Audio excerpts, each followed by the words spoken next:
రాయలసీమలో అందరూ బాంబులు చేస్తారంట. నేను చెప్తున్నాను, మాటలే బాంబుల్ని మొత్తం వెతలుతున్నాను. విస్ఫోటనం జరగాలి, ఒక సామాజిక విప్లవం బయటికి రావాలి, ఫ్యాక్షనిజం పోవాలి. మన యురేనియన్ అడ్డగోలుగా చేస్తా ఉంటే ధైర్యంగా ఉన్న యువత, భరత్ లాంటి యువకులు బయటికి రావాలి. ఆ మువ్వెన్నెల జెండా పొగరుగా తలగిరేస్తా ఉంది. దాని తాలూకు పొగరుని అటు పాకిస్తాన్ నుంచి మన దేశం దాకా అందరికీ చెప్పుకోగలగాలి. ఇది నేను కోరుకుంటున్న మార్పు. నేను మీకు కోరుకుంటుంది కూడా, ఇంతమంది పెద్దలు ఉన్నారు, ఇంతమంది యువకులు ఉన్నారు. నేను మీ అందరినీ కోరుకుంటుంది కూడా, కొత్త తరానికి అవకాశం ఇవ్వండి. డబ్బులు ఉన్నా లేకపోయినా రాజకీయానికి మీకు త్రికరణ శుద్ధిగా ఉంటే డబ్బులు దండగా వస్తాయి. ప్రజలు పెట్టుబడి, మీ మాటలు, మీ త్రికరణ శుద్ధి. ఈ రోజున భరత్ని ఎందుకు పిలిచానంటే, పాపం ఎవరు అండగా లేరు తనకి. ఒక్కడే కొంతమంది స్నేహితులు వేసుకొని తిరుగుతూ ఉంటే నాకు కదిలిపోయిన అబ్బాయి మాటలు విని, ఇలాంటి యువకులు ఉన్నారు. ఇలాంటి యువకుల్ని పుట్టించిన కడప ఇది. ఇలాంటి యువకులు ఉన్న రాయలసీమ ఇది. అలాంటి యువత బయటికి రావాలి.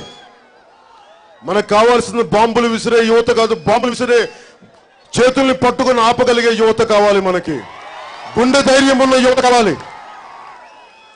నేను గుండె ధైర్యం ఉన్న వ్యక్తిని, తెగింపున్న వ్యక్తిని, మార్పు కోసం పీక తెగ్గోసుకునే వ్యక్తిని. నేను మార్పు కోసం వచ్చాను. శాంతి భద్రతలు బాగుండాలి, మీకు అండగా నిలబడేవాడిని. నేను ఒకటే, ఓటమి భయం లేదు నాకు. అందరూ ఓటమి భయం. 2019లో నువ్వు ఎలా గెలుస్తావు, ఎలా ముఖ్యమంత్రి అవుతావు అంటే తొడగొట్టే చెప్తున్నాను. ఎవరు నన్ను ఆపేది? నేను ముఖ్యమంత్రి అవ్వాలి అనుకుంటే ఎవరు నన్ను ఆపేది? మీకు ఆపగలిగే సత్తా ఉందా? నాతో పోరాటం చేయగలిగే ధైర్యం ఉందా? రండి, కొట్టుకుందాం, రండి, కొట్లాడుకుందాం, రండి. అంటే మీ తల నా తల ఎగిరిపోవాలి, రండి, రెడీ, దానికి సాయి. నాకు భయాలు లేవు.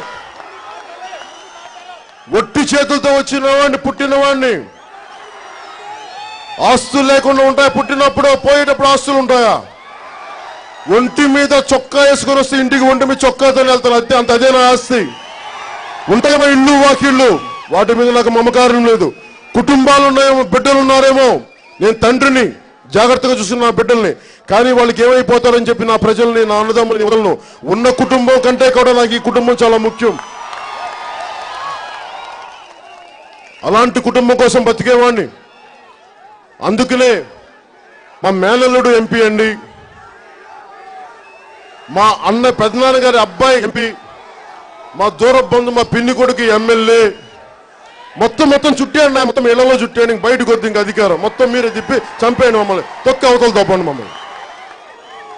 ఇంకెవరు ఎమ్మెల్యేలు అవ్వద్దు, ఇంకెవరు చట్టసభలో ప్రాతినిధ్యం ఉంది. మొత్తం కుటుంబం చెప్పండి, మొత్తం లడ్డూలు తిప్పినట్టు చెప్పండి, మొత్తం తిరుపతి లడ్డూలు తిప్పినట్టు చెప్పండి. తిరుపతి లడ్డు అందరికి పంచుతారు, వీళ్ళు చేసిన లడ్డూలు వీళ్ళే తింటారు మొత్తం.